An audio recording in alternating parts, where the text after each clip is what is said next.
Improv is it's crazy. Whenever you hear people talk about improv, they talk about how it's this new way of thinking, just being open to possibilities, to remembering to not say no to things, and to be open to saying yes to things, and listening to other people and respecting other people's ideas and going along with them. One of the neatest things about improv is when we're doing a scene and we don't know what the other one's thinking. When you get up there, you have no idea what's going to come out of it, but you both come together, and by coming together you create something so much bigger and better than either of you could have done by yourselves.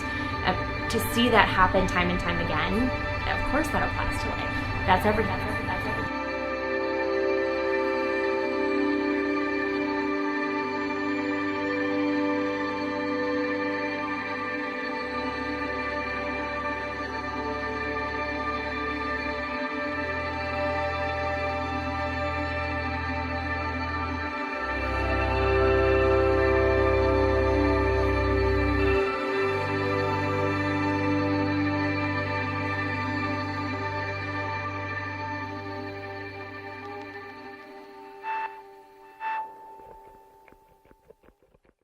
Roar Theater is completely improvised comedy made up on the spot. We take audience suggestions and try to incorporate them into scenes.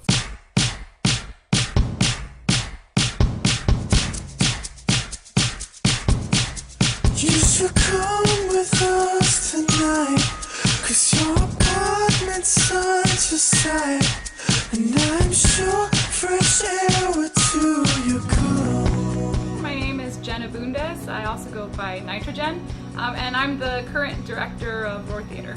When I first got into the troupe, I didn't know anyone. We all auditioned. We've all become a family. A friend of mine told me that some people that he worked with were starting like an improv, like comedy training center, and suggested I try it out. And then ever since then, I've just been doing improv. I didn't actually think I would ever get into improv until my friend CJ turned me on to it. I guess I just kind of got the groove of it, and I'm really into it now, and I really enjoy doing it. A lot of my friends were doing improv, starting it out here in San Diego with some talented director and producer, and I wanted in and started going to rehearsals and just fell in love with it.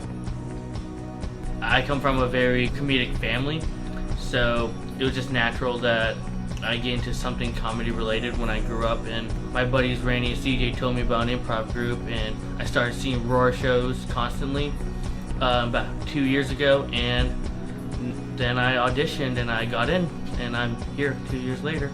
I auditioned and I was terrified, and they let me come in, do rehearsals, and it was a really intense tryout period. We took classes because I don't know if anyone else had, but I had never done improv before. We worked out. We did our showcase, and then some of us were invited to actually join the troupe. It was crazy to actually then be on stage with those folks that I had been watching perform for all those weeks. And it's still crazy to me today that I'm still performing with them. I just sent an email. They said, sure, come on down. So I went over there, and I had no intentions or ideas of joining, or I didn't even know what it was. And then suddenly I got in. I wasn't expecting that. I got the phone call while I was working. So eventually I grew to actually know what improv was, and I learned about it and found that I love it. I got the opportunity to be in a play after attending an acting class with Sergio, and he saw that I was pretty good at acting, so he invited me out to come and join Roar, or audition for Roar actually. We always start with the warm-up, so we try to get in tune with each other and get to see where we're at and get on the same mind frame. We start off with a physical warm-up of our bodies, then we'll do a vocal warm-up. One of the most important things is connecting with each other.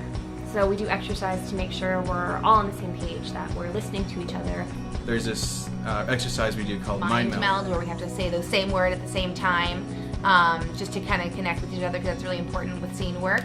And then we'll do some games and scenes together, and always end it with some high energy game. Every show, we're going to get suggestions from the audience, and it becomes all about them. Whatever they're giving us, we're going to start making scenes about that. So we try to make it a fun environment for everyone. We always have a lot of fun on stage. We love having people come in, audience participation. You know, that's obviously the biggest thing of improv. We also like to think that we're a family and we bring our audience in as family. You're gonna see a show that there's a bunch of people who really know each other, and they're gonna have this intensity about them that's just gonna be so interesting to watch. Whether or not it's funny doesn't matter, but you're gonna be able to watch it and you just say, wow, this isn't happening right now. And when you walk away, you're just gonna say, I saw this and this was awesome. Any improv show you go to, you're only gonna see it once, because that's how it happens, like that one time. It's not gonna be remembered or written down. It's just a one-time experience. Nothing's off limits at a horror show. No topic is taboo, so you really don't know what's gonna happen, and that's the most exciting part of it. Every single night is this crazy magical thing that before all the people walked into the room, there was nothing there. And it's not just us, it's the audience too. And I think that's one of the great things about improv in general, but specifically about Roar is, you know, we want you to be a part of it. We just really want to entertain you guys in a completely different way that not a lot of people really know about. I think that you should definitely try, you know, come out to a Roar show, and if you like it, tell your friends, you know what I mean? Not only to come to our shows, but to like go take a class. It might change in your mind and just blow your world apart. So, yeah, come out. All right, folks, that's